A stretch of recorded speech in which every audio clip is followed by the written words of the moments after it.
Hello all, today we're going to look at Space Empires 4X by designer Jim Crone from GMT Games. It's a 4X game. What does 4X stand for? Well, traditionally it's explore, expand, exploit, and exterminate. And I've been on a quest to find the perfect space 4X game, and maybe this is it.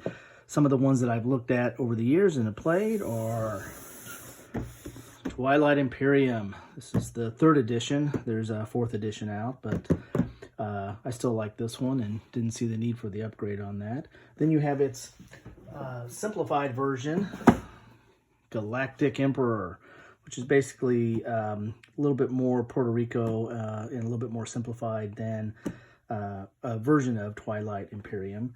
Then you have even a more abstract version, Galaxy's Edge, which really has nothing to do with the previous two, but is a somewhat of a 4X game, but in a very abstract manner.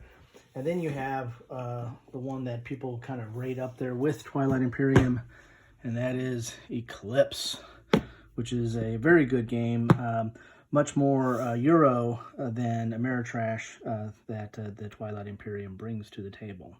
So, with all that, what about Space Empires? Is this the answer to it all? Is this the Holy Grail? Well, let's take a look inside the box first. Well, first of all, let's take a look back in the box. Space Empires 4X is a game in the finest tradition of 4X space games: explore, expand, exploit, and exterminate. This game is rich in theme: carriers, fighters, mines, cloaking, dreadnoughts, merchant, shipping, colonization, mining, terraforming, shipyards, black holes, warp points, non-player aliens, doomsday machine, everything an epic space opera needs. Despite that, the rules are incredibly simple. Almost 20 years in the making, many elegant solutions have been developed and remove complexity and make the game intuitive. So there's an example of the counters. Game meter complexity is a 4 and solitaire suitability is a 9. This is GMT standards. Let's take a look inside the box. Good size thick box. This is the 4th edition, or 4th printing, I should say. Get some dice, 10-sided dice, always good.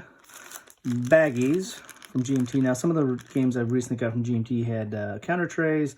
This one gives you baggies, and probably because you can't fit all the counters into one tray, probably, I would imagine. You have a rule book, full color. It's not glossy, it's regular paper. Have some good charts on the back, your sequence of play, sequence of combat, your movement technology. This is kind of important to use during the game. All totaled 16 pages with that back chart. Some optional rules. Typical GMT fashion with the numbered paragraphs. So you get a rule book and then you get a scenario book, which lays out the different scenarios. Most of these, or a lot of these, are different way for different types of players: 4-player, 2-player, 3-player, or even solo. There's solo scenarios in here laid out for you. That's 16 pages. Okay.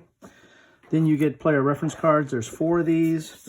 They list out, your ship capabilities, that you would have, and notes on it for like different technology levels you might need. And then you have your research card or chart that tells you what technology, what the cost is, and what's the benefit of that technology. You get 4 of these, so you can have up to, if you have 4 players, it goes 1 to 4. You have counters, like notation counters. These are like to notate how many ships or items you have in a fleet. There's some hidden combat or hidden information in this. Your alien ships, which I think mainly come in like the solo player scenarios. Then you have your counter sheets. There's that half counter sheet, then you have 4 full counter sheets. The different colors of the different races, so for the different players.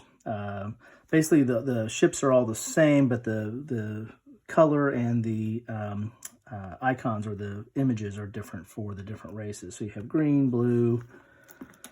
Oh, they come out pretty easy. Look at that there. And red, yellow, and then you have your markers. Like for this, these are like the thing. Oh, they do come out. You just hold on to it and they pop out. So you have the different colors for the inner system for the different characters or the different races: green, red, yellow, blue. So these are things that they would discover close to their base. They would be put like that. Then when you explore, you find out what's there. The white ones are for further out. As you explore further, man, you gotta be very careful as you flip these over. More numbered markers, damage markers, colonies when you colonize. Okay. And then comes the part that a lot of people kind of shy away from on this game is there's bookkeeping. Here's your ship technology tree to keep track of how you advance your ships and what technology they have. And then your bookkeeping on the back here. You have to keep track of your production from your colonies, minerals, maintenance, upkeep, stuff like that. Again, that's one of the reasons I kind of shied away from this for a while.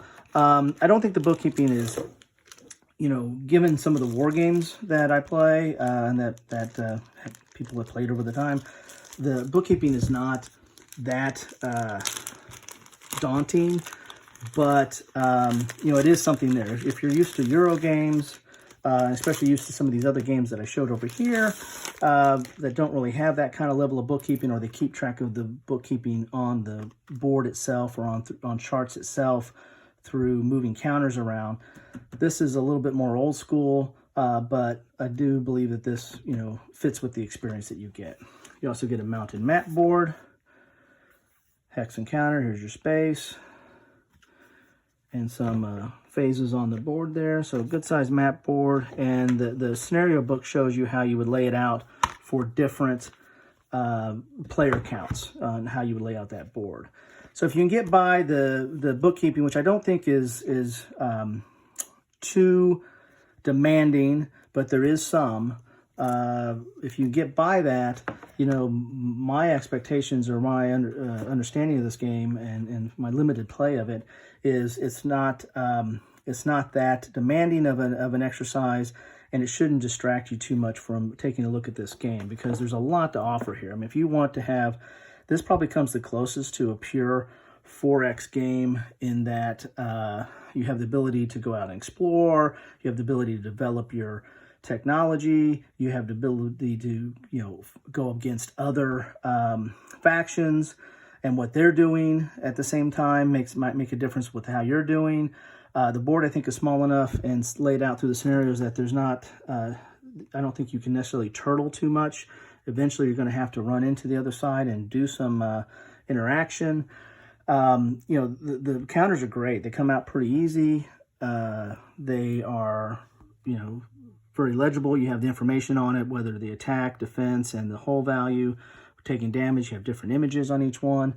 So all that is very appealing. I mean, it's not the plastic. Well, it's not the cubes or the plastic, and it's not the plastic you're going to get in Twilight Imperium, but I think this is still a very engaging game, and I think it's worth a shot. I'm going to have fun looking into it. Hope this was helpful. Bye-bye.